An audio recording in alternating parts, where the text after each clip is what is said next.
Bismillahirrahmanirrahim. Assalamualaikum warahmatullahi wabarakatuh.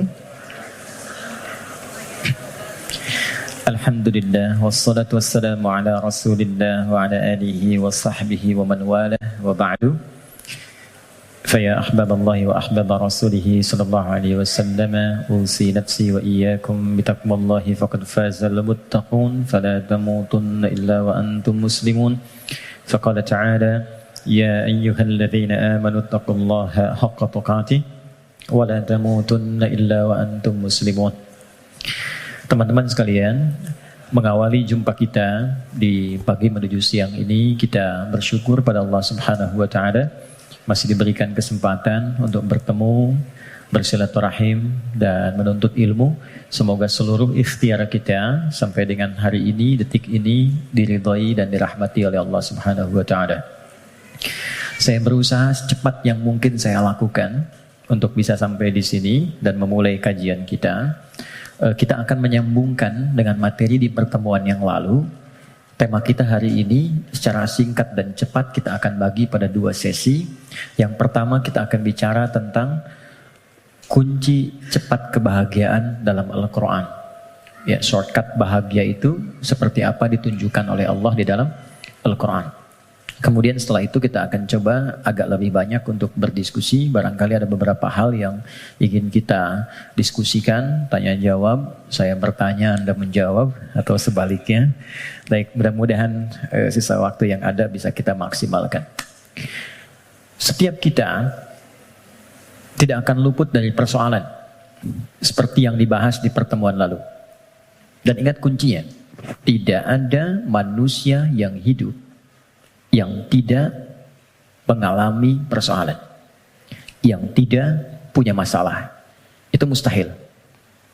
Quran surah kedua ayat 155 sampai 157. Allah menegaskan, saya sedikit menyingkat apa yang telah dibahas di pertemuan lalu. Walanabluwannakum bisyai. Setiap yang hidup pasti aku akan uji dengan beragam ujian kehidupan. Perhatikan cara menerjemahkannya. Untuk meningkatkan kualitas hambaku melalui ujian itu. Jadi, posisikan ujian adalah sebagai tes dari Allah yang menjadi fasilitas bagi kita untuk meningkatkan kualitas kehidupan. Itu poinnya. Ragamnya kata Allah bisa banyak. Minal khauf, kadang ada kegelisahan, kekhawatiran akan apapun. Kekhawatiran di rumah tangga, kekhawatiran di pekerjaan, kekhawatiran di kehidupan sosial, dan lain sebagainya. Wal ju', rasa lapar, apapun bentuknya. Wa naqsim minal amwal, harta berkurang. Ada hal-hal yang biasa kita nikmati menjadi tidak kita dapati. Wal anfus, diuji dengan penyakit, sampai ada yang menggoncang jiwa, bahkan sebagian kerabat mungkin yang paling dekat dengan kita meninggalkan kita dan wafat. Wathamarat, ada hasil kerja keras yang telah kita titi sekian lama ternyata diambil oleh orang lain. Wabasyiris sabirin, dan berikan kabar gembira. Ternyata desain ujian itu akhirnya kebahagiaan. Jadi kalau kita menjalani semua apa yang Allah ujikan kepada kita itu dengan benar, itu endingnya itu bahagia. Endingnya kebahagiaan, kenyamanan, ketentraman, kedamaian. Jadi desain yang kedua, masalah kehidupan itu disiapkan oleh Allah, bukan ingin membuat kehidupan seorang hamba bermasalah, tapi untuk satu, meningkatkan kualitas kehidupannya. Yang kedua, menghadirkan kebahagiaan sejati yang mengiringi aktivitas hidupnya. Untuk logika yang pertama, supaya mudah dipahami, bukankah setiap anak-anak kita yang belajar di sekolah harus melewati ujian sebelum dia lulus? Bukankah ujian itu parameter untuk menguji kenaikan kualitas pengetahuannya? Maka hukum ini, kaidah ini, logika ini tempatkan pula dalam ujian yang Allah berikan kepada kita. Anggaplah kita menjalani aktivitas kehidupan dan memang itu nyata adanya. Lalu ada tantangan yang dengan itu akan meningkat keadaan diri kita. Bertambah kesabaran, bertambah mentalitas, Semakin keluar air mata, semakin siap kita menghadapi tantangan berikutnya dan sudah tidak ada air mata lagi yang dikeluarkan. Karena sudah melewati batasnya. Kemudian akhirnya kebahagiaan. Nah, kita baru bicara tentang awal dan tengahnya di pertemuan lalu. Gimana menuju akhir dengan bahagia itu? Memanage satu persoalan yang orang lihat dengan masalah, kita melihatnya sebagai jalan menuju kebahagiaan. Oke, itu cara pertama untuk kita menyikapi terlebih dahulu. Jadi memosisikan persoalan kehidupan apapun bentuknya. Ya. Kadang selalu disebutnya dengan masalah gitu kan. Padahal Allah menyebutnya dengan tes, ujian.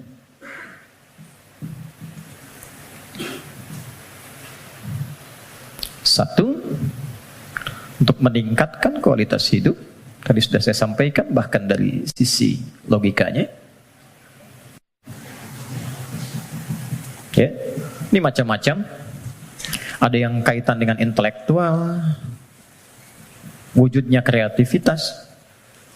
Ibu, teman-teman yang akhwat senang mana? Anak diam atau anak aktif? Aktif. Kalau diam kan gak enak ya. Ade, sini, gak ada aktivitas. Tapi kalau dia jalan sana sini, lompat, lari, gak diminta lari dia lari, diminta jalan dia lompat gitu kan? Hah? Aktivitas itu bukankah menstimulus orang tuanya untuk banyak melahirkan kreativitas? Akhirnya tahu, bisa mengendalikan emosinya, bisa menata, bisa mengiringi aktivitas. Sehingga mengatur orang yang sudah bisa mengendalikan anak lebih mudah nanti mengendalikan orang tua yang kekanak-kanakan. Jelas ya? Itu contohnya. Ada yang terkait emosional. Ada yang terkait dengan spiritual. Bukankah kalau ada ujian lewat anak, ayah ibunya yang rajin sholat, berdoa, bahkan puasa, dan sebagainya. Bukankah kalau anaknya sering bertanya tentang persoalan, sering mengeluhkan di sekolah, ibunya yang mulai curhat, bapaknya yang mencari solusi, ini meningkat ini semua.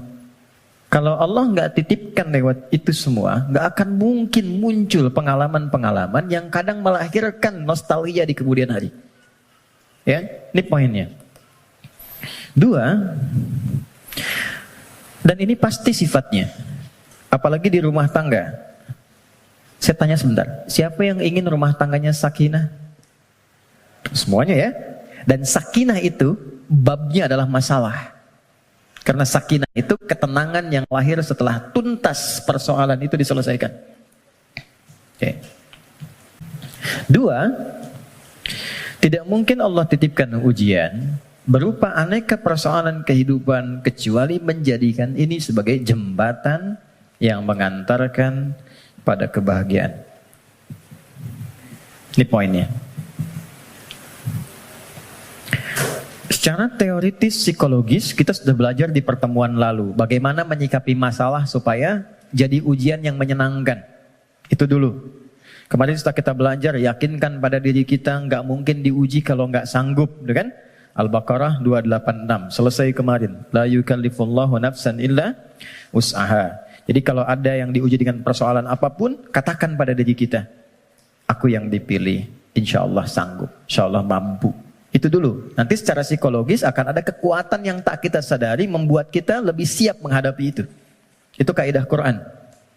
Kedua, inna ma'al usri yusra. Sudah kita bahas ini. Yakinkan pada diri kita, setiap ada masalah, katakan langsung pada diri, pasti selesai. Pasti ada solusinya. Tidak ada masalah yang gak ada solusinya. Dua, kalau ini sudah menyemai dalam jiwa kita masing-masing, jadi sebesar apapun masalah, itu pasti akan jatuhnya ringan. Apalagi kalau dijatuhkan betulan di atas bentangan sajadah. Kan? Itu lebih indah. Itu yang dimaksud Quran surah 12 ayat 85. Innama ashku bathi wa huzni ilallah. Kata Nabi Ya'qub, aku tuh kalau ada masalah, curhatnya sama Allah. Bukan di media sosial. Dan tidak menyelesaikan persoalan. Anda bikin status, aku nggak menduga ternyata dia begitu. Ya? Tapi nggak ada solusinya gitu. Ya, nggak ada solusinya. Nah sekarang, Apa yang tadi kita uraikan telah tuntas kita bahas di pertemuan lalu. Silahkan dilihat kembali, di review videonya. Sekarang kita akan masuk ke sini. Bagaimana memanage persoalan menuju jalan menuju kebahagiaan. Teman-teman, setiap orang yang diuji ada masalah pasti butuh solusi. Dalam bahasa Al-Quran, solusi itu dikenal dengan makhraj namanya. Apa namanya? Makhraj. Pernah dengar makharijul huruf? Oke, makharij itu jamak dari kata makhraj. Makhraj. Makhraj itu jalan keluar. Jadi kalau teman-teman misalnya umrah atau haji, ada lewat jalan di atasnya tulisannya makhraj, jalan keluar. Exit, kan?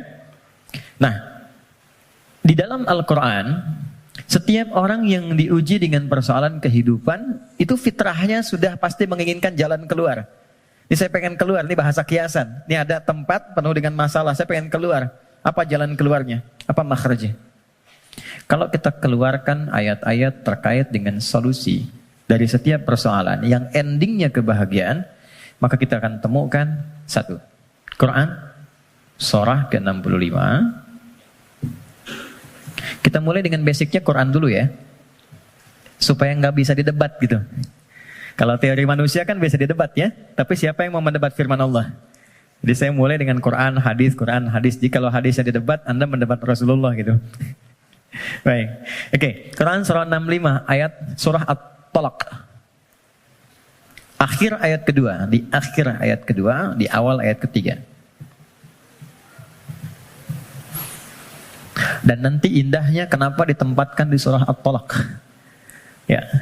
Bahkan di titik paling nadir pun dari persoalan itu, yang kadang sengketanya, kadang di ujung seakan melahirkan perpisahan dan sesuatu yang tidak diinginkan, itu ternyata masih bisa disisipkan ending yang membahagiakan. Ya, ya kita bacakan ayatnya. Bismillahirrahmanirrahim. Langsung ke ujungnya saja, karena kita agak terbatas waktunya. Wa may yattaqillaha yaj'al lahu makhraja. Satu. Oke. Kalau saya tuliskan kelihatan ya, insyaallah ya. Dan kalaupun belum tampak secara langsung, nanti bisa direview videonya, jadi bisa terlihat lebih jelas. Saya naikkan ke atas. Waman, ini.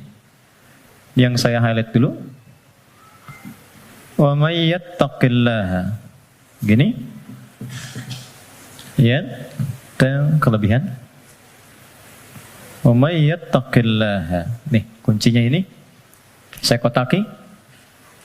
Baru saya turunkan ke sini, ya ja'allahu makhraja. Makhraja. Oke, kita temukan kalimat makhraj di Quran. Satu. Waman, saya baca dengan man dulu, tidak saya baca dengan tajwid. Waman. Dan siapapun. Saya agak kurang sepakat dengan terjemahan dan barang siapa. Karena saya cari sampai sekarang nggak pernah ketemu itu barang punya siapa gitu. Barang siapa. Oke. Jadi saya lebih senang menerjemahkan dan siapapun. Dan siapapun. Nah, man ini di dalam bahasa Arab tuh kaidahnya berbunyi begini. Ismun mausulun yadulu alal faradiyah. Paham? Tidak.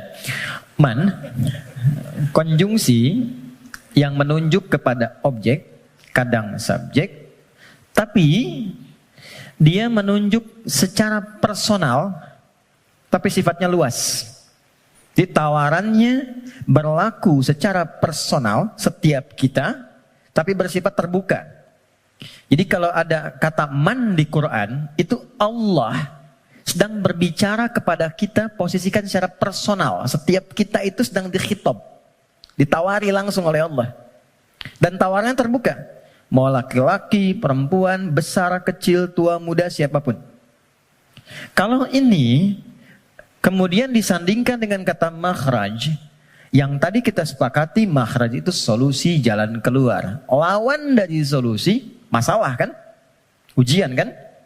Jadi satu kata man saja sudah memberikan kesan bahwa tidak ada satu pun di antara kita, bahkan saat ini di ruangan ini, yang tidak punya persoalan. Setiap kita. Tuh, wajahnya udah kelihatan tuh. Setiap kita pasti punya masalah, kan? Apapun jenisnya. Tapi kata Allah, siapapun Anda, ketika mendapati ujian dari persoalan itu, aku sudah siapkan solusinya. Dan kalimatnya menggunakan ja'ala loh. Ja'ala itu nggak main-main, lekat. Jadi seakan Allah ingin katakan begini, setiap aku titipkan ujian untuk meningkatkan kualitas hidupmu, saat yang bersamaan, ini sudah ada solusinya. Jadi berbarengan dengan itu, ada masalah, ada solusi. Ada problem, ada jalan keluar. Tinggal sekarang, cara kita bagaimana menemukan jalan keluar itu bukan hanya merasakan persoalannya. Jadi diberikan persoalan itu untuk mencari lewat itu solusi yang telah Allah sandingkan tadi. Dan cara mencari itu ujungnya adalah ini, kebahagiaan. Apa jembatannya? Kalau jembatan itu di tengah atau di ujung? Selalu di tengah. Ada dua yang terpisahkan, tengahnya jembatan. Di sini persoalan, di sini solusi. Apa jembatannya? Kita cari yang pertengahan di sini. Waman awalnya, yaj'allahu makhraja, ujungnya. Tengah-tengahnya, yattaqillah. Takwa kepada Allah. Allah berikan satu kalimat saja yang bila ini diimplementasikan sempurna, maka endingnya bahagia di setiap situasi yang kita jalani. Takwa. Kalimat yang mudah untuk diucapkan dan butuh tantangan ketika dijalankan. Saya tidak ingin mengatakan sulit, karena nggak ada yang sulit yang Allah berikan. Yang sulit itu manusianya, bukan caranya. Oke, jadi kita sudah dapatkan katanya. Kalau ada persoalan, ujian apapun dalam kehidupan, maka kalau ini ingin cepat dituntaskan oleh Allah dan endingnya bahagia, maka solusi pertamanya apa? Takwa. Oke, satu dulu. Dua, apa itu takwa? Karena di sini kita punya dua pembahasan. Topik pertamanya tentang definisi yang jelas apa itu takwa. Yang keduanya kenapa pakai ya di sini. Nanti ini yang di akhir kita akan tutup sebelum kita diskusi. Teman-teman, takwa itu singkatnya, definisi yang paling singkat dan mencakup adalah membangun hubungan baik dengan Allah. Itu cara cepatnya. Wa may yattaqillaha, siapa yang mampu mendekati Allah dengan baik. Oke, sekarang kita terapkan logikanya. Kalau kita punya persoalan, bukankah kita akan berkonsultasi kepada orang yang kita duga mampu menyelesaikan masalah kita? Ya kan? Bukankah kalau Anda punya masalah di handphone, Anda akan datang ke counter handphone? Bukankah kalau ada orang punya masalah di kendaraannya, dia akan datang ke bengkel yang sesuai dengan kendaraannya? Oke, artinya kita akan merujuk kepada objek itu ketika dipandang dia mampu menyelesaikan masalah yang kita hadirkan. Sekarang, pertanyaannya, siapa yang mampu menuntaskan dan maha memiliki solusi dari semua masalah yang ada di muka bumi? Bukankah Allah? Bukankah yang punya solusi Allah? Yang punya harta Allah? Yang punya ilmu Allah? Karena itulah kita sering minta kan? Ya Allah, ya Allah, ya Allah. Pertanyaannya, apakah setiap yang meminta itu punya hubungan baik dengan Allah? Anda punya masalah. Lalu Anda ingin kontak teman, minta bantuan. Tapi hubungan Anda nggak baik, dikontak nggak temannya? Tapi yang paling aneh, masih dikontak kan? Ya kan? Dan nggak berharap apa-apa gitu. Dan biasanya orang yang tak punya hubungan baik, walaupun dia mengontak, biasanya harapannya kosong. Mau dibantu nggak apa-apa, mau nggak dibantu nambah kesel. Kan nggak punya hubungan baik gitu kan? Oke, nah sekarang problemnya, apakah setiap orang yang minta kepada Allah itu, maaf, punya hubungan baik gak dengan Allah? Karena sifat Allah itu gak mungkin diminta kecuali diberi. Gak mungkin dimohon kecuali dikabul. Itu ada di Quran surah kedua, ayat 186. Paling kiri sebelah bawah di mushaf standar. Wa idza sa'alaka 'ibadi 'anni fa inni qarib. Ujibu da'watad da'i idza da'an. Itu kalimatnya. Jika ada hambaku Muhammad SAW bertanya kepadamu, berkonsultasi untuk mendekat kepadaku, ingin datang kepada Allah. Biasanya kalau motif hamba datang kepada Allah itu biasanya dua. Satu, pengen minta sesuatu, yang kedua mau bertobat. Umumnya begitu. Umumnya. Nah, sebelum datang Allah sudah memahami karena Maha tahu sifatnya. Maka Allah jawab, ujibu da'watad da'i idza da'an. Katakan padanya, nggak usah lelah, aku sudah memahami sebelum dia datang. Wah, itu secara psikologis hebat sekali. Kalau Anda bertanya, Mas Dimas, mana ustadznya? Kok jam 10 belum datang? Iya nih, kayaknya nggak jelas ustadznya datang apa enggak. Dengan jawaban kedua, ustadz sudah dekat, sebentar lagi tiba. Mana yang menenangkan, jawaban pertama atau kedua? Kedua. Maka Allah mengatakan, sebelum engkau tanya, katakan Muhammad pada mereka SAW, aku dekat. Setelah itu apa? Aku akan kabulkan apapun yang hambaku minta, sepanjang itu maslahat untuknya. Jadi setiap permohonan itu dikabul. Dan jawabannya menggunakan ya. Lalu kembali kepada saya, jadi ujibu. Aku akan jawab kapanpun itu yang sesuai dengan kebutuhan dia. Ya, karena sifat doa itu gini, sifat doa itu mengabulkan apa yang dibutuhkan, bukan memberikan apa yang dimintakan. Karena Allah itu Maha Pengasih, nggak mungkin Allah ngasih kepada sesuatu yang membahayakan. Ya, kadang kalau memang betul itu maslahat buat Anda, minta, Anda butuh diberi seketika. Tapi kalau sekarang Anda belum siap, mungkin diberikannya 2 tahun, 3 tahun, 4 tahun. Nabi itu minta kiblatnya pindah dari Masjidil Aqsa ke Ka'bah. Kapan dikabulkannya? Setahun 8 bulan. Bayangkan seorang Nabi, Rasul, manusia terbaik, minta sama Allah, nggak langsung dikabul. Setahun 8 bulan baru dikabulkan. Kenapa? Bukan nabinya, umatnya belum siap. Ya, begitu pindah, dapat komen dari kalangan Yahudi yang ada pada saat itu di Madinah, langsung dislike, share, viral. Nggak ada yang subscribe satupun. Ya, yang ada nanti malah konflik. Jadi begitu sudah siap, sudah paham dengan esensi sholat, sudah mengenal Allah lebih dekat, baru dikabulkan. Kadang-kadang, maaf ya teman-teman, apa yang sekarang kita dapatkan, boleh jadi itu doa sekian bulan, atau bahkan tahun yang pernah dimohonkan dulu. Cuman kadang-kadang, sebagian hamba tidak menyadari itu, karena itu syukurnya telat. Gitu. Ada yang ketiga, ini yang lebih dahsyat. Allah mengganti apa yang diinginkan dengan apa yang dibutuhkan. Seperti pernah saya sampaikan, Anda punya anak, anaknya sakit, konsultasi ke dokter, ini yang terbaik untuknya jeruk. Pulang dari rumah sakit, dia merengek minta apel. Mama, apel, apel, apel. Ini nak, jeruk. Nggak mau apel. Ini jeruk rasa apel. Itu yang terbaik, gitu kan? Oke, kadang-kadang Anda minta motor, dikasihnya mungkin sepeda. Kadang Anda minta mobil A, dikasihnya mobil B. Kadang Anda mengajukan proyek A, dikasihnya proyek B. Yang ini nggak masuk, yang ini dapat. Jadi sifat doa, itu kalau dimohonkan, diberikan. Kalau nggak cocok di dunia, diberikan di akhirat. Itu sudah janji. Karena itu kita masih ada iman akhirat, jadi masih punya harapan. Yang bahaya itu kalau nggak punya keyakinan tentang akhirat, dia nggak punya harapan. Jadi meninggal aja. Kalau kita masih punya harapan, makanya kita belajar ilmu tentang alam kubur, ilmu tentang akhirat, pengetahuan tentang surga neraka. Kenapa? Supaya memunculkan harapan. Ya, sebab kalau ditanya nanti, kalau meninggal kemana, punya jawaban. Kalau orang yang nggak tahu itu ditanya kemana, meninggal ya meninggal aja. Kalau meninggalnya kan sama-sama meninggal. Halo?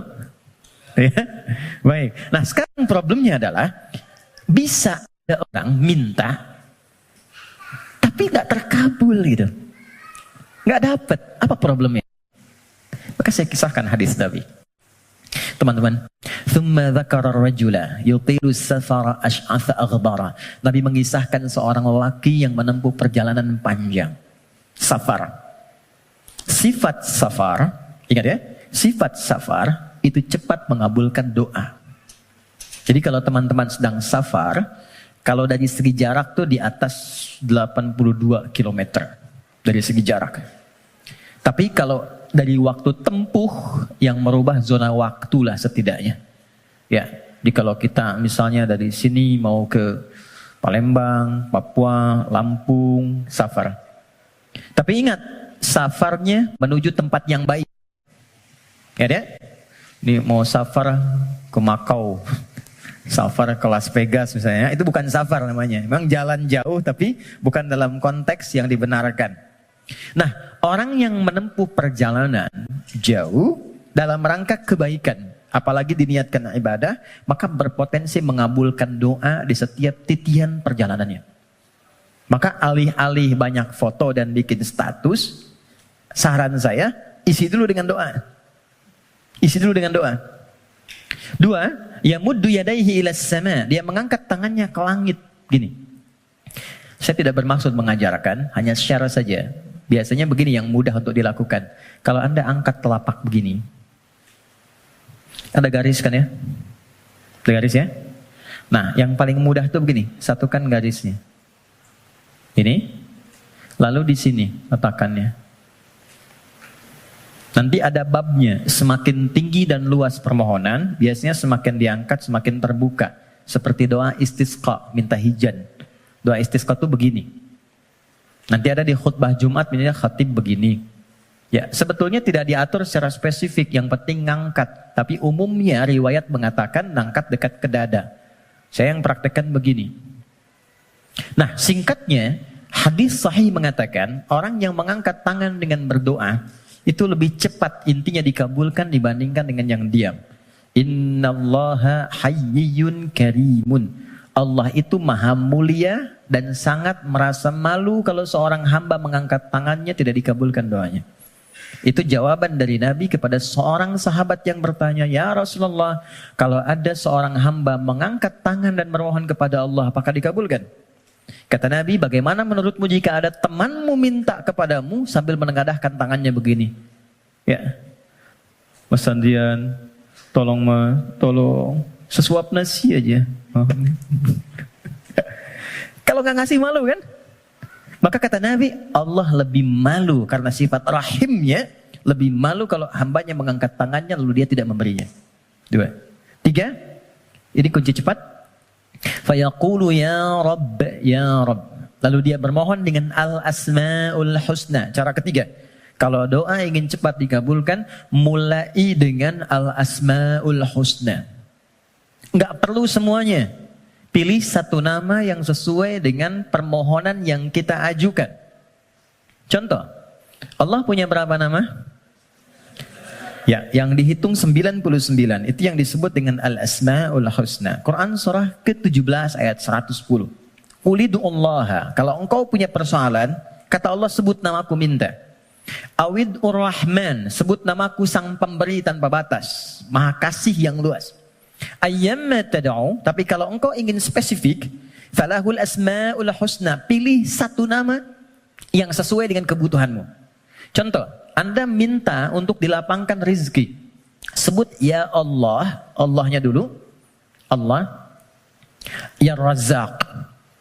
Ya Allah, ya Razzaq. Ya Allah sang pemberi rezeki. Anda belajar atau anak Anda belajar, ingin diberikan keluasan ilmu. Ya Allah, ya Alim. Pilih salah satu. Nabi Zakaria ketika bermohon kepada Allah, manusia itu berkata, kamu punya keterbatasan, gak mungkin punya keturunan. Maka beliau menyebut nama Allah sang pemberi tanpa batas. Namanya Ya Wahhab. Disingkat dengan Hab. Ya, Wahhab. Banyak persoalan ingin dikuatkan kesabaran. Ya Sabar. Ya, jadi kalau Anda mau minta, gak harus semua disebut. Nanti yang gak ada, jadi ada. Ya Allah, ya Razak, ya Alim, ya Sabar. Tadinya gak punya masalah, Anda malah punya masalah gitu kan. Oke. Dia menyebut ketiganya. Jadi dia mengatakan ya Rabb, nama ucap untuk pemberian dengan sifat rububiyah. Dia safar dan orang ini mengangkat tangan. Apa kata Nabi? Anna yustajabu lidzalik. Ini susah doanya dijawab. Gimana bisa terjawab? Ternyata dia dalam keadaan sedang punya hubungan yang tidak baik dengan Allah. Kata Nabi, mat'amu haramun. Makanan dia sumbernya dari yang haram. Mashrabu haramun. Minumnya yang haram. Malbasu haramun, pakaiannya dari yang haram. Wa ghudhiya biharamin, dan perangkat hidupnya haram. Saya pegang gelas dari tadi, saya ingin tunjukkan begini. Ini gelas masih terbuka. Gini. Man. Saya bisa masukkan apapun. Spidol, pena, even itu air, dan yang lainnya. Tapi kalau mulai itu tersekat begini, apa yang bisa dimasukkan? Kalau sekatnya masih tipis, mungkin masih bisa ditembus. Sepanjang tajam permohonan, air mata keluar, bermohon dengan lembut dan lirih, masih bisa tembus. Tapi kalau yang menutupnya semakin tebal dan kuat, bagaimana bisa tembus? Maksiat yang membuat kita terhubung, buruk, jelek sinyalnya, koneksinya bahkan terputus dengan Allah, itu yang menjadikan sekat-sekat yang menghambat cawan hati kita untuk menerima pengabulan doa dari Allah Subhanahu wa taala. Maka tadi saya katakan di awal, bagaimana ada orang punya hubungan yang kurang baik dengan Allah, saat yang bersamaan dia berani meminta. Bersyukurnya Allah punya sifat Rahman dan Rahim yang masih menampung permintaannya dan mengabulkan. Cuman hamba itu yang harus membuka sekatnya dulu supaya pengabulan itu bisa masuk ke dalam dirinya. Jadi sifat Rahman Allah menjadikan doanya tetap dikabul. Cuman mental. Itu maksudnya. Ya Allah Maha Adil, tetap memenuhi janji, diminta diberikan, cuman terpental. Karena apa? Sekatnya belum dibuka. Nah, untuk membuka sekat itu dan dibangun kembali hubungan baik, itu yang disebut dengan takwa namanya. Ya. Bagaimana Anda bisa meminta khusyuk berdoa? Saya kadang-kadang suka mau senyum sendiri. Ada orang berdoa, tapi gerah juga. Minta khusyuk, tapi dia membawa perangkat haram dalam dirinya. Gambar-gambar yang tak pantas, video-video koleksi yang buruk masuk di handphonenya. Kok bisa masuk sakunya saat yang bersamaan dia sholat? Kok bisa? Enggak malu sama Allah. Kan kita mengetahui Allah Maha mendalami segala hal. Allah Maha mengawasi. Lalu ada orang mengumpulkan hal yang haram, bahkan dalam handphonenya dia masukkan ke sakunya dan dia masih senang menunaikan sholat. Dan merasa nyaman dengan itu. Apalagi dengan keadaan sadar, dia hasilkan perangkat dirinya, pakaian dari cara yang tidak benar. Kemudian juga perangkat dari cara yang tidak benar. Kemudian dia diuji dengan persoalan yang Allah ingin bimbing dia untuk mendapatkan jalan keluar yang baik. Tapi dia menggunakan itu dan dengan perasaan bangga dia bermohon kepada Allah. Tapi sekali lagi, karena Allah itu Rahman, sayang, kasih, maka persoalan sebesar apapun yang dirasakan dan bagaimana bentuknya, demi Allah saya katakan, pada akhirnya itu adalah jalan menuju kebahagiaan. Kalau bukan jalan kita menemukan kembali harapan cerah untuk terhubung dengan Allah yang membuka kebahagiaan sejati berikutnya, atau memang itulah titik pertemuan dari semua keinginan yang akan dikabulkan. Nah sekarang bagaimana mewujudkan takwa itu?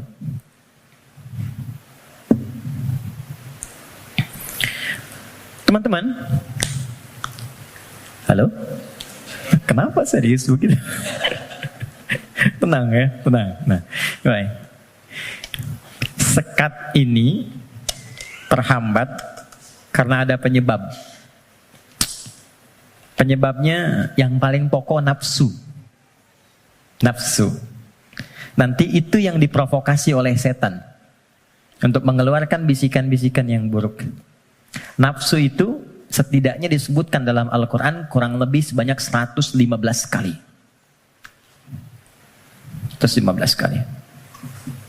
Oke. Nah, jadi kita harus mencari kata takwa dalam Quran yang disandingkan dengan nafsu.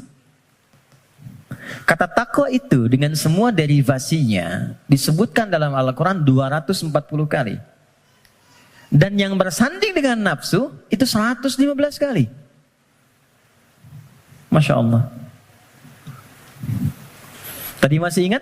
Siapa yang menggerakkan nafsu manusia untuk berbuat keburukan? Setan kan? Setan disebutkan 88 kali dalam Al-Quran. Saya ulang. Siapa yang menggerakkan nafsu manusia untuk berbuat keburukan? Kok begitu sekali melihatnya? Setan disebutkan sebanyak 88 kali dalam Al-Quran. Saat yang bersamaan, kita pun diberikan oleh Allah itu perangkat takwa. Lawan dari nafsu. Quran surah 91 ayat 7 sampai 10. Wa nafsin wa ma sawwaha fa'alhamaha fujuraha wa taqwaha. Yang fujur itu nama lain dari nafsu.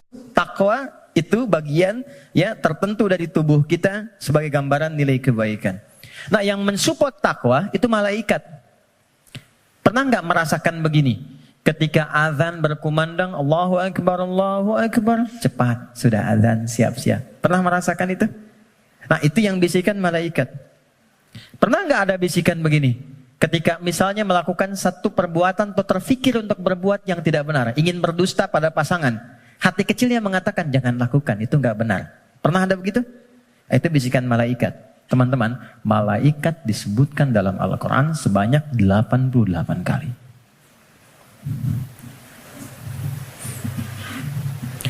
Jadi ini automatically bekerja secara bersamaan terus. Jadi kita baru bangun tidur aja, udah ada pengaruh begitu. Ya, harus cepat mengambil keputusan. Di mana yang mau diambil? Makanya itu Nabi mengatakan istafti qalbak. Kalau kita ingin memutuskan sesuatu, tautkan diri kita dengan Allah, ambil isyarat dari jiwa takwa kita. Ini. Dari 115 kali ini yang disandingkan dengan nafsu, maka keluarlah di situ rumusan-rumusan amal soleh, ibadah yang menjadi jalan sekaligus jembatan yang menghubungkan kita dengan Allah. Apa diantaranya? Jazakallah khair. 2, 3, 4. Ya, kita pelan-pelan ya. Buka Quran surah kedua. Ini bagian terakhir kita untuk materi pengantar. Surah Al-Baqarah. Oke. Ayat 1 sampai 5. Quran surah 2 Al-Baqarah ayat 1 sampai 5. Ayat 1-nya pembuka, ayat 2 sampai 4 itu jembatan takwanya, ayat 5 adalah ending kebahagiaannya. Oke.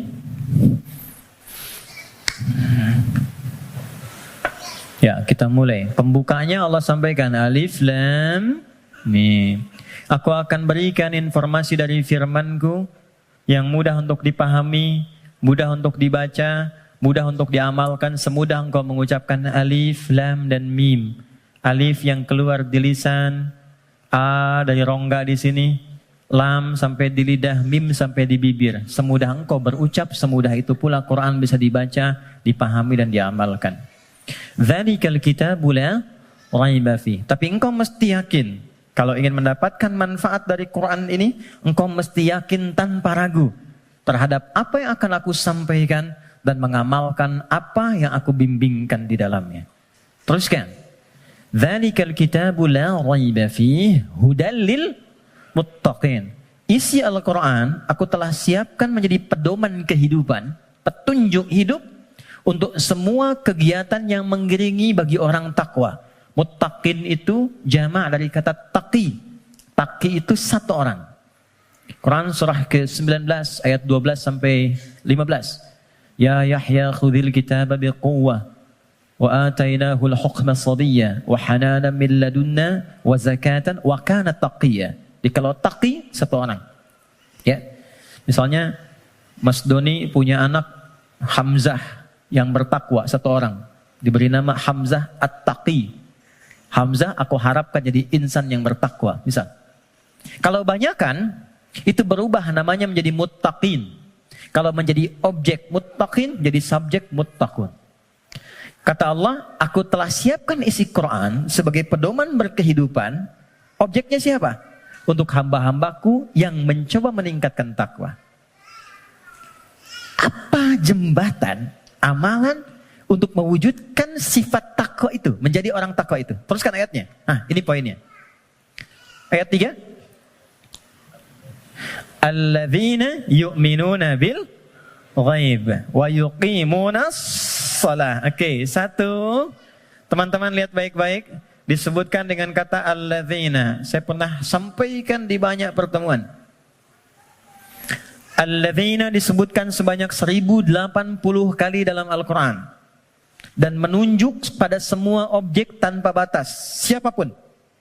Bedanya dengan man, kalau man itu sifatnya personal tapi terbuka. Kalau alladzina sifatnya komunal dan terbuka kepada semua langsung tanpa kecuali. Seakan Allah ingin mengatakan, hei, kalian ingin jadi orang takwa? Aku buka kepada siapapun. Aku tidak batasi untuk si fulan. Takwa itu bukan definisi untuk ustaz saja. Untuk kiai, habib semata. Tidak. Siapapun. Ya, Anda mau profesi A, profesi B. Sepanjang Anda manusia, Anda bisa menjadi kalangan orang takwa. Saking kasihnya Allah, semua diberi kesempatan yang sama. Tanpa beda. Syarat pertama, kata Allah, alladzina yu'minuna bil ghaib. Orang takwa itu cirinya dia berusaha meningkatkan imannya. Kalau di terjemahan teman-teman lihat beriman kan?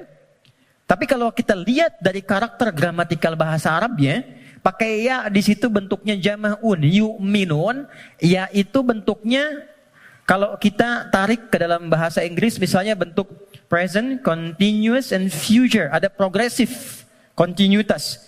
Jadi kalau kita menemukan satu kata ada ya-nya, artinya di situ ada usaha terus meningkatkan sampai kapanpun. Alladzina yu'minuna, orang takwa itu, dia bukan sekedar beriman. Kalau sekedar beriman, baru beriman amanu namanya. Amanu itu baru beriman. Oke? Tapi kalau dia mau menerus meningkatkan imannya supaya lebih kuat, maka berubah katanya dari amanu menjadi yu'minun. Satu, diniatkan untuk meningkatkan iman.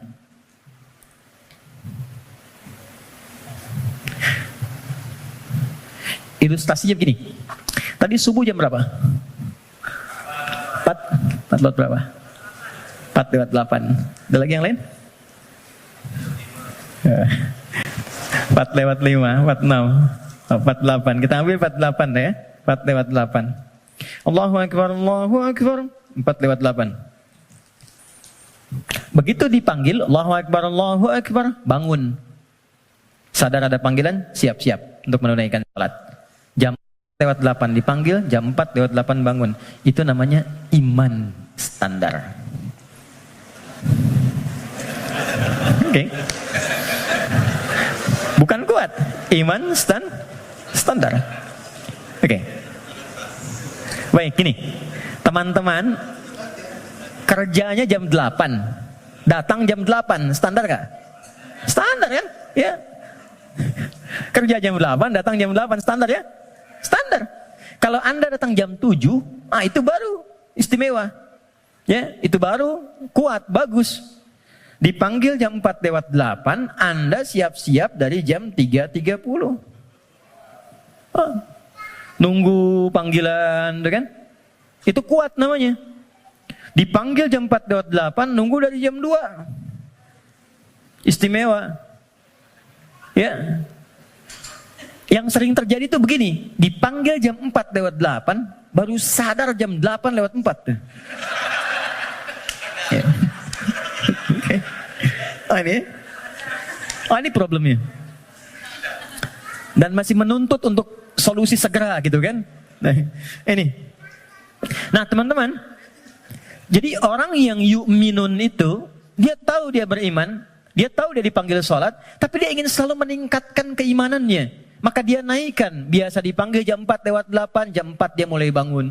Naik lagi jam 3.45, 3.30. Semakin Anda mampu meningkatkan itu dan nanti ada rasa dalam jiwa. Ya, petunjuknya begini. Biasanya kalau iman sudah mulai meningkat dalam bab sholat itu, ada orang yang ketinggalan sholat sunnah itu hatinya gelisah. Padahal yang fardu itu belum dipanggil. Karena biasa tahajud, subuh 4 lewat 8, dia bangun jam 4 lewat 5. Lalu ketika dia lihat jam, ya Allah terlambat saya. Padahal subuh aja belum. Nah itu jadi akan melahirkan satu getaran pada jiwanya, yang bahkan memosisikan ibadah sunnah itu kehilangan jadi sesuatu yang sangat mahal. Kalau yang ini yang standar, atau ini yang di bawah standar, kadang-kadang terlambat sholat fardu pun biasa aja. Ini, ya. Nah ini yang dimaksud yu'minun. Jadi kalau ingin menjadi manusia takwa yang dimudahkan segala persoalan kehidupannya, ini kan eksklusif. VVIP, nggak semuanya orang bisa. Hal yang pertama dilakukan adalah niatkan untuk meningkatkan iman dulu. Naikkan imannya. Jalannya bagaimana? Amalannya langsung. Cara meningkatkan iman itu satu. Wa yuqimunas shalah. Perhatikan tulisannya teman-teman di situ. Ya, biarkan saya saja supaya antum fokus untuk melihat, ya, dan bisa maksimal untuk mengamalkan. Biarkan saya mengembalikan pada fitrah diri saya. Datang sendiri, rangkan sendiri, menulis sendiri dan menghapus sendiri. Ya. Anda datang, lihat, dengarkan, amalkan, masuk surga. Luar biasa. Jazakallah khair. Oke. Ya. Ya itu dia, saya sedang memikirkan bagaimana saya menuliskannya lagi. Enggak semuanya. Oke, aman. Nah, oke. Baik. Siap. Ya. Antum yang punya ide, beliau yang punya eksekusi. Dua-duanya ada pahalanya insyaallah. Ya, tapi antum berkurang ketika mengurangi tulisan di belakang. Oke.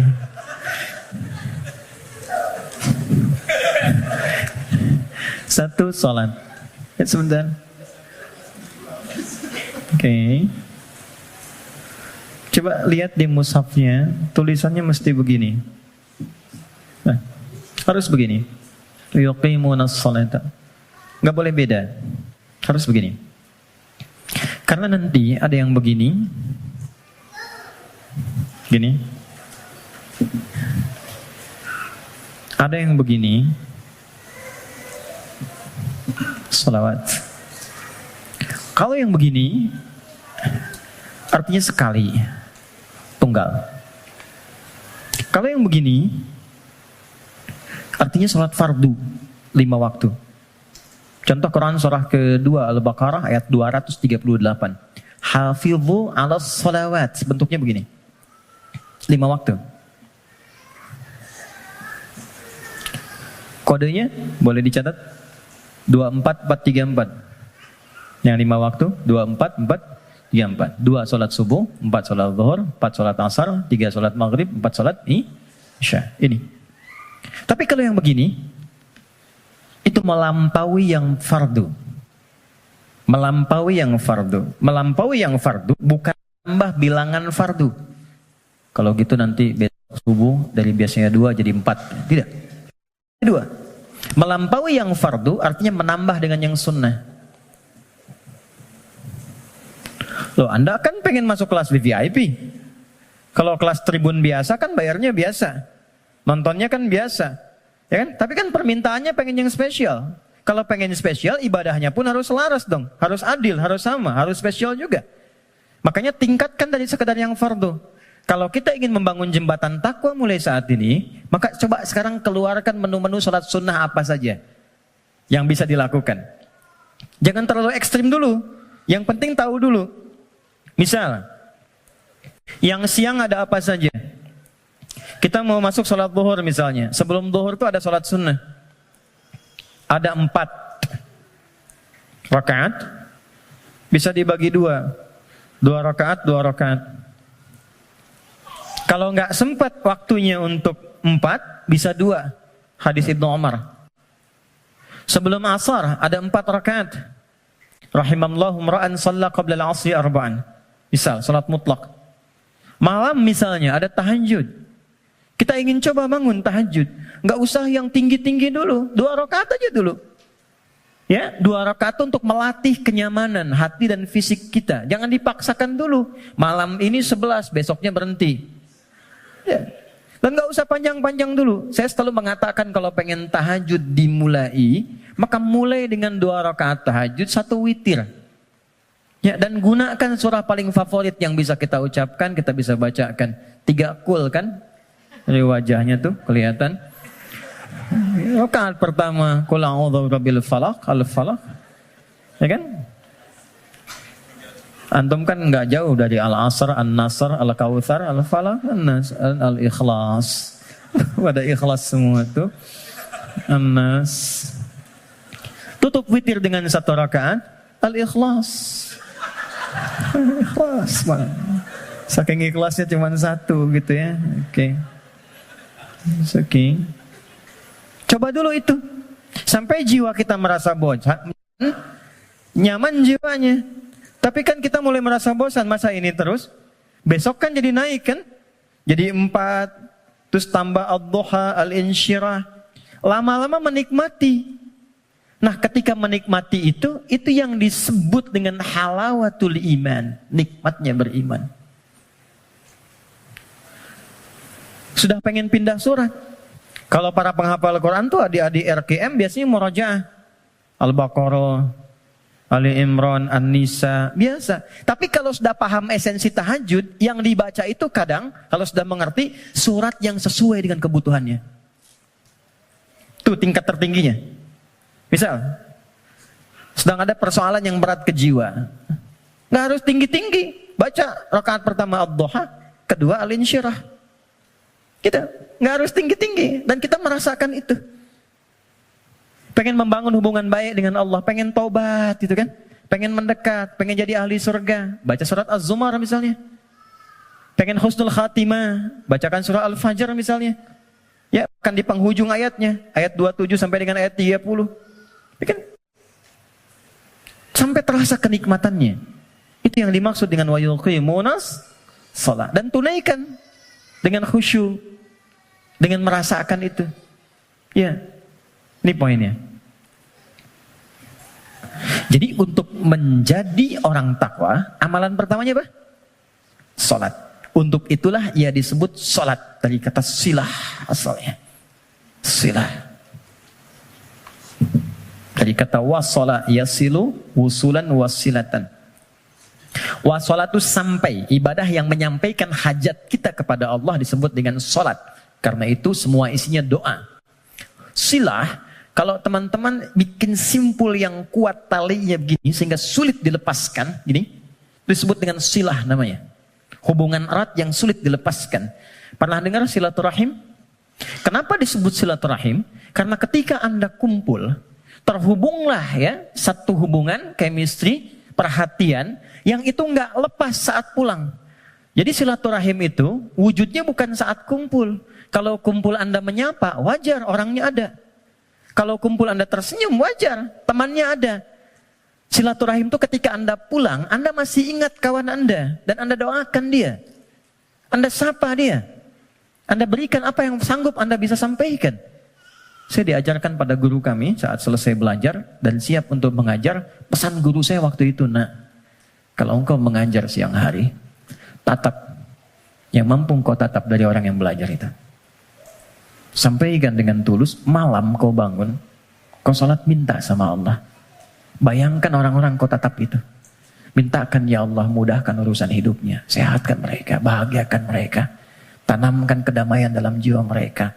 Mudahkan mereka untuk memahami apa yang dipelajari. Itu yang menjadikan ilmumu akan bermakna. Gitu. Dan jangan pernah mencari dunia. Karena Allah pasti akan cukupkan. Itu pesan guru kami. Beda kan ketika teman-teman punya anak, kemudian belajar, Anda bayangkan wajahnya. Anda bayangkan keceriaannya. Anda mohonkan kemuliaan kepada Allah. Rasanya akan lain. Gitu. Nah, menyambungkan sesuatu dengan kuat itulah silah. Ibadah yang melatih kita terhubung dengan Allah supaya terus tersambung di setiap situasi, itulah sholat namanya. Karena itu orang yang sukses sholatnya, maka dia akan terkoneksi dengan Allah di setiap semua kegiatannya.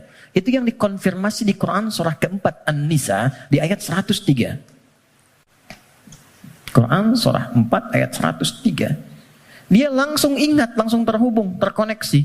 Sesuatu yang terhubung, terkoneksi, ingat disebut dengan zikir namanya. Makanya habis sholat kita zikir kan? Karena boleh jadi saat sholat banyak yang lupa, belum terkoneksi dengan Allah. Ya? Bahkan ada orang yang kata Nabi sendiri mengingatkan, hatta la yash'ural musalli kam raka'atan yusalli. Ada orang yang bahkan gak sadar berapa rakaat sedang menunaikan sholatnya. Waktu subuh tadi berapa rakaat sholat?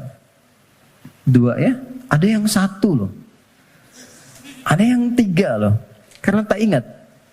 Lupa. Kalau lupa kan suka nggak ingat, kan? Nah, فَإِذَا قَضَيْتُمُ الصَّلَاةَ, kalau Anda telah tuntas mengerjakan sholat, فَاذْكُرُوا, maka sholat yang telah Anda kerjakan itu akan mengoneksikan diri Anda dengan Allah. Qiyaman, dalam aktivitas berdiri. Jadi kalau orang benar sholatnya, dia berdiri itu ingat Allah, jalan aktivitas dalam berdiri. Jalan ingat Allah. Kalau jalan ingat Allah, mau pakai kendaraan, mau jalan kaki, nggak akan sombong. Karena merasa setiap aktivitas berjalannya diawasi oleh Allah. Keluar dari sini, tak akan pernah tertukar alas kaki.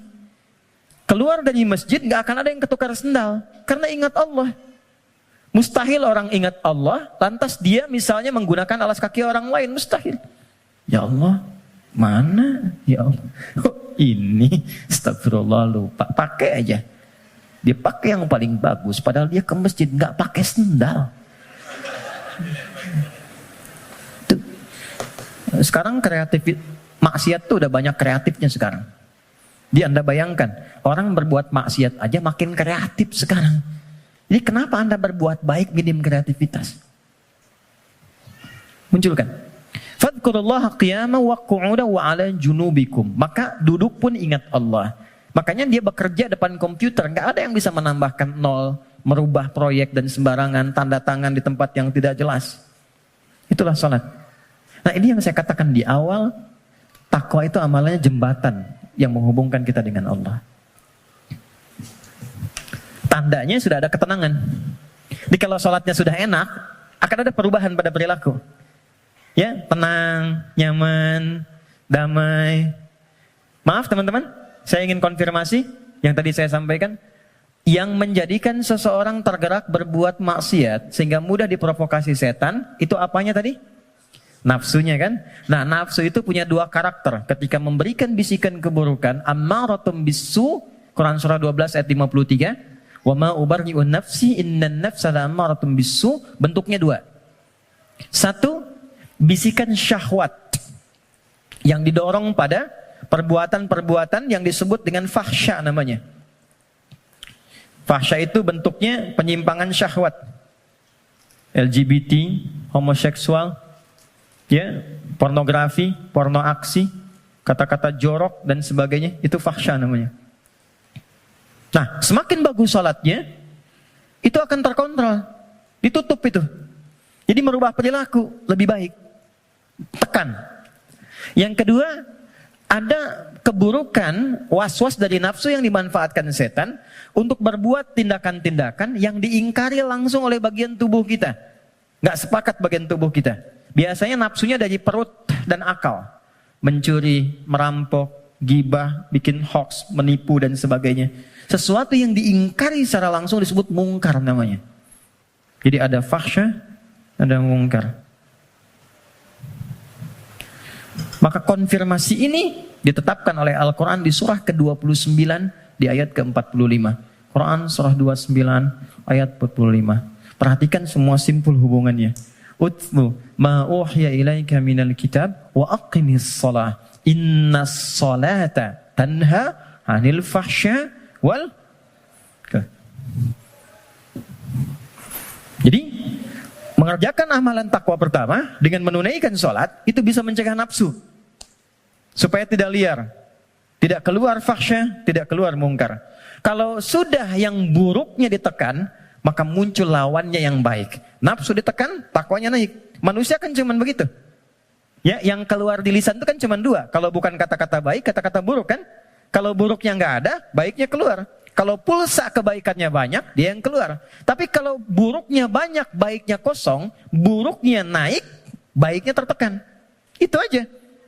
Itu yang dimaksud al-imanu yazidu wa yantaqis. Yazidu bitta'ah, yantaqis bil maksiat. Kalau bermaksiat, naik buruknya. Kalau bertaat, naik baiknya. Ini konfirmasi awal. Maka nafsu dengan sholat bisa ditekan, maksiat bisa dihilangkan, sekat bisa dibuka. Dibukalah sekatnya.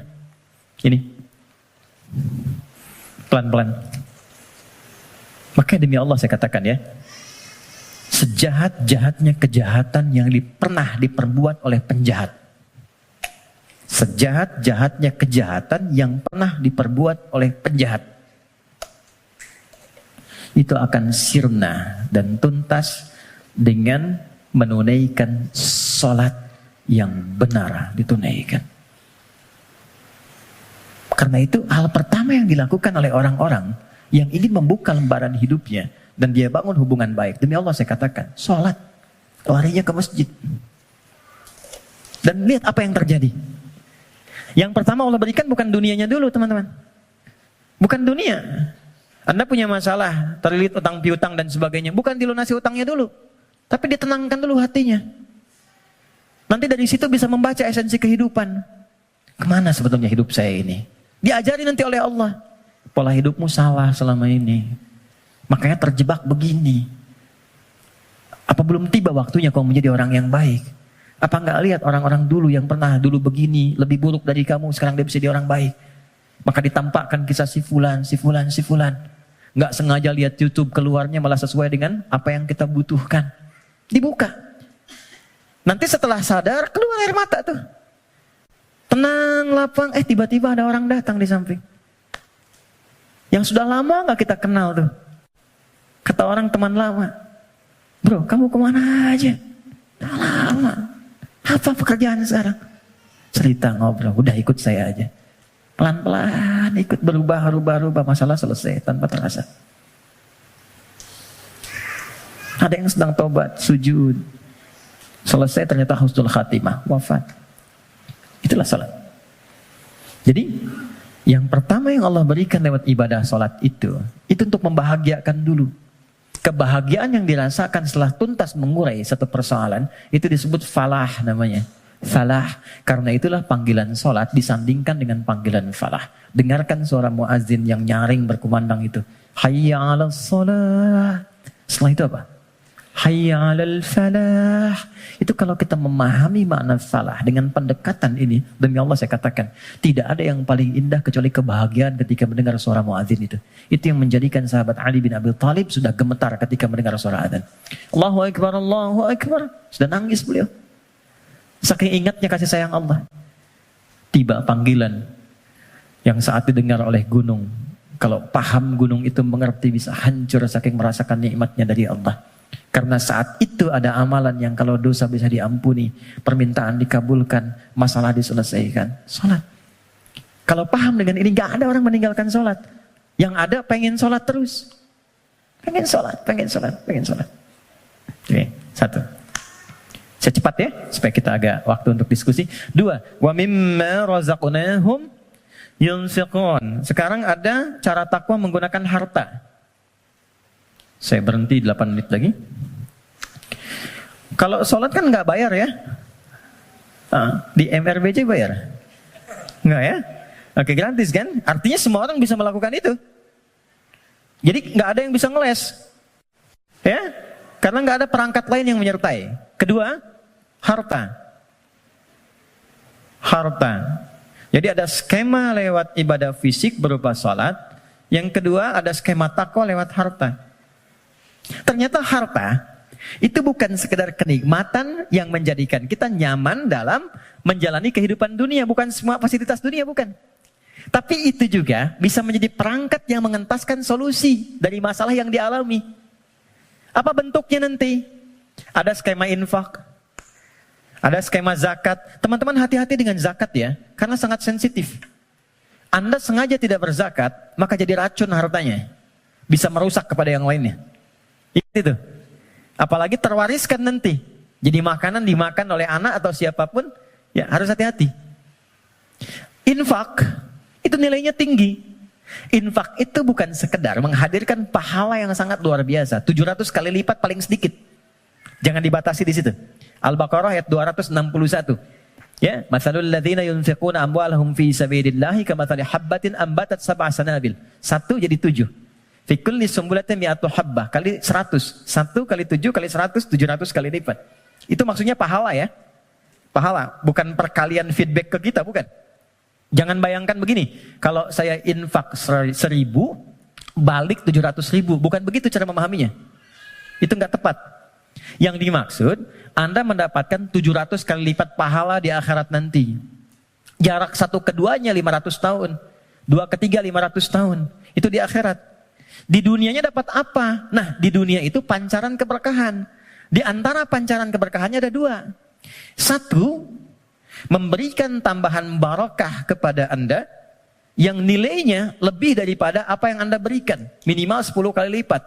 Misal, dijaga dari sakit yang kalau berobat nilainya sekian. Dijaga dari musibah yang kalau dialami keluarnya mesti sekian. Itu. Yang kedua, ini yang paling menarik. Infak dengan harta itu kalau diniatkan sesuai dengan keinginan yang kita mohonkan pada Allah, itu bisa mengentaskan persoalan yang sedang dialami. Itulah wasilah tawassul dengan harta. Rumusnya Quran surah ke-5 ayat 35. Saya pakai Quran, jadi nggak bisa dibantah. Ya ayyuhalladzina amanu taqullah. Hai orang-orang beriman, tingkatkan takwamu kepada Allah, wabtaghu ilaihil wasilah, dan cari wasilah dalam rangka menunaikan takwa itu. Apa wasilah diantaranya? Bisa menggunakan harta. Harta. Yuk, saya kisahkan dengan singkat, cepat sekali. Kalau mau infak, coba yang pertama, ini nasihat saya dari Quran. Orang pertama yang kita tuju kalau ingin berikan infak, orang tua. Siapa? Orang tua. Berikan yang terbaik yang mampu kita persembahkan. Itu ada di Quran surah kedua ayat 215. Yas'alunaka madza yunfiqun. Mereka banyak berkonsultasi bertanya pada Muhammad apa yang harus diberikan kalau pengen infak. Dijawab oleh Quran dengan dua jawaban. Qul ma anfaqtum min khair. Katakan kalau ingin infak, kaidah pertama yang terbaik. Bisa. Anda beli mangga 5. Ibu masih ada. Berikan yang paling besar, yang paling bagus, yang terbaik itu buat ibu. Kalau mau dibagi. Contoh aja. Kemudian lil walidain. Urutannya kalau ingin diberikan satu yang pertama orang tua. Belakangnya nanti ada 4 lagi. 5 golongan utama. Wal aqrabin, kerabat terdekat. Wal yatama, orang-orang yatim.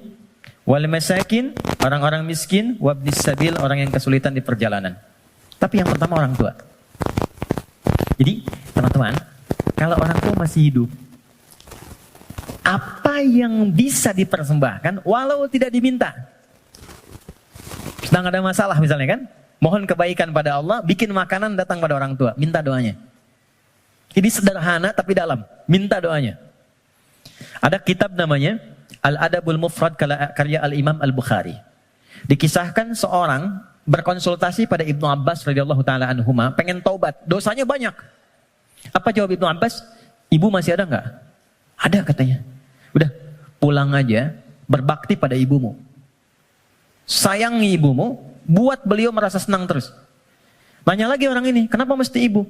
Kata Ibnu Abbas, saya tidak pernah mendapati di Quran dan keterangan Nabi yang terbaik dari bakti kepada ibu untuk mengentaskan semua masalahmu. Dikonfirmasi di Al-Bukhari, ada orang sedang bekerja, tiba-tiba hujan turun, dia berteduh masuk ke dalam satu gua. Tiba-tiba menggelinding satu batu besar. Ini kisahnya viral. Nutup mulut guanya. Dari 3 orang ini sepakat, kita berdoa sama Allah karena udah gak mampu dorong. Minta sama Allah, tawasul lewat amal. Dengan amal itu kita mohon supaya dibebaskan dari sini. Amalnya yang dimintakan. Maka sepakat ketiganya memohon. Di antara ketiganya itu, ada orang yang bercurhat demikian, ya Allah, Engkau maha tahu sebelum aku sampaikan. Aku punya ibu ya Allah, yang Engkau maha mengetahuinya. Dan aku bekerja. Tidak pernah aku pulang ke rumah sebelum aku berikan dan aku siapkan susu untuk menu malam ibuku. Dan tidak pernah aku tidur sebelum aku minumkan sendiri susu itu di mulut ibuku. Satu kali, begitu beliau pulang, ibunya sudah tertidur. Maka, beliau tetap membuat susu, dipegang itu susunya sampai ibunya bangun. Dan ibunya sudah sepuh, jadi nggak sadar kalau anaknya itu sudah lama datang, sudah lama nunggu dan berdiri. Ibunya belum merasa tidur, bangun, saya minumkanlah susu itu kepada ibunda tercinta, tanpa pernah cerita sedikit pun bahwa aku sudah berdiri lama di samping beliau. Diminumkan, baru tidur. Ya Allah, jika memang ini menjadi wasilah dari amalku yang bisa menjadikan kami terbebas dari kungkungan batu ini, mohon bebaskan kami dari kungkungan batu ini. Demi Allah, begitu didorong sedikit, keluarlah. Menggelinding. Dan ibu nggak ada batasnya. Cari. Termasuk saya sekarang gitu. Saya kalau mau belajar tuh saya niatkan, ya Allah, untuk memuliakan ibu. Masih hidup. Dan mohon pahala diakhirkan pada ayah untuk menerangi di alam kuburnya. Dan selalu bertambah kebaikan-kebaikan itu. Tambah. Satu.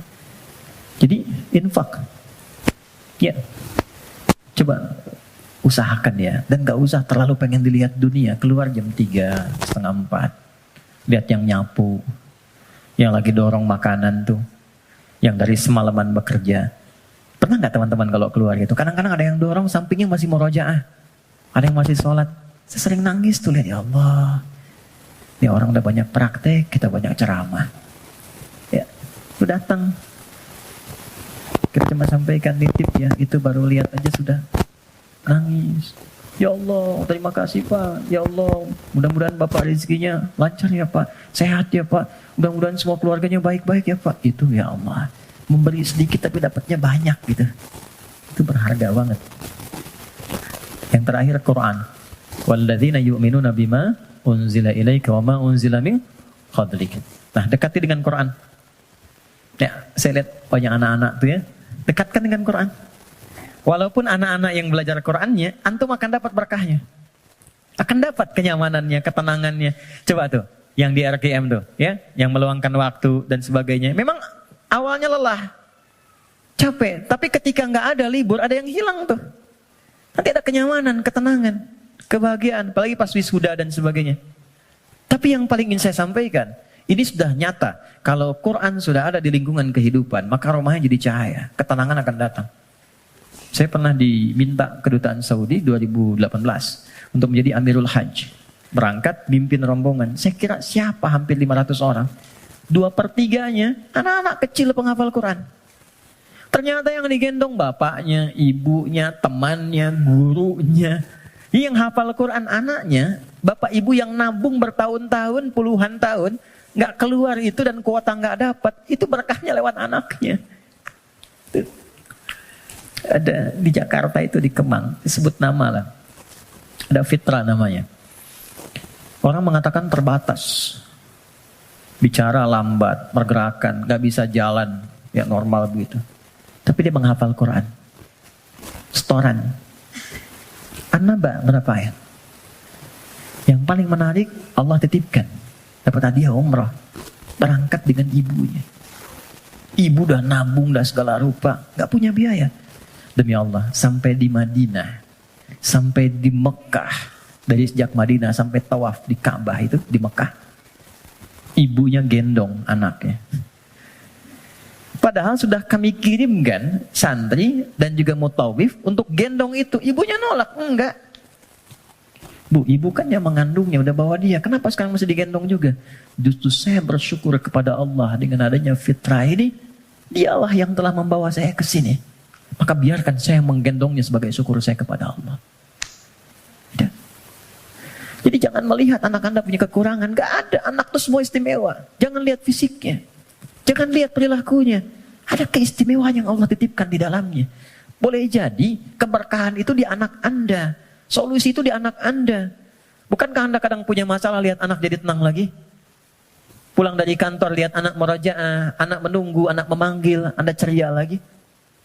Dekatkan mereka dengan Quran. Gak ada yang paling indah kecuali Anda pulang dari pekerjaan. Dibuka. Anak Anda yang 4-5 tahun tiba-tiba mengatakan, Amma yatasa'adun anin naba'il azim. Anda lihat dari belakang. Demi Allah, kecuali Anda mengejarnya. Nunggu di belakang. Anda peluk dia. Dan keluar air mata itu. Gak ada yang paling indah. Dan itu mahal. Apalagi ketika anak Anda telepon, Papa. Dia gak bisa berkata-kata. Kenapa anak? Aku telah selesai hafalan 30 juz. Udah. Kontrak sebesar apapun gak akan bisa membeli itu. Jatuh Anda sujud. Kharru sujada. Sujud. Takwa itu simple. Takwa itu sederhana. Terakhir, saya tutup. Wabil akhirati hum yuqinun. Jangan larut dengan masalah dunia. Ya, sehingga menjadikan Anda meratap dan Anda tidak move on dengan kehidupan berikutnya. Ini sebentar, bukan cuma Anda yang punya masalah, orang lain punya masalah juga. Apakah kebahagiaan yang banyak di masa lalu menjadikan Anda lupa dan habis dengan kesulitan yang hanya sekejap di masa kini? Ada masalah baru 5 menit, Anda hidup udah 50 tahun. Anda lupa dengan kebahagiaan 50 tahun, sehingga habis dengan masalah yang 5 menit. Ingat, kita akan pulang. Kata Allah, bil akhirati hum yuqinun. Ya, yakin dengan akhirat. Kalau nggak dapat di sini, di akhirat pasti diberikan. Maka ayat kelimanya, orang yang mampu menerjemahkan takwa dengan kiat-kiat tadi, ulaika ala hudam mir rabbihim wa ulaika humul muflihun. Maka ia akan selalu lekat dengan petunjuk dan lindungan Allah, dan kebahagiaan melekat dalam titian kehidupannya. Maka kita teruskan, kembalikan, dan kita akhiri dengan Quran surah ke-65 di akhir ayat kedua, di awal ayat ketiga yang sudah dibalik tadi di belakang. Ya, kita katakan, wa may yattaqillaha yaj'al lahu makhraja. Semakin takwa ditingkatkan, salat naik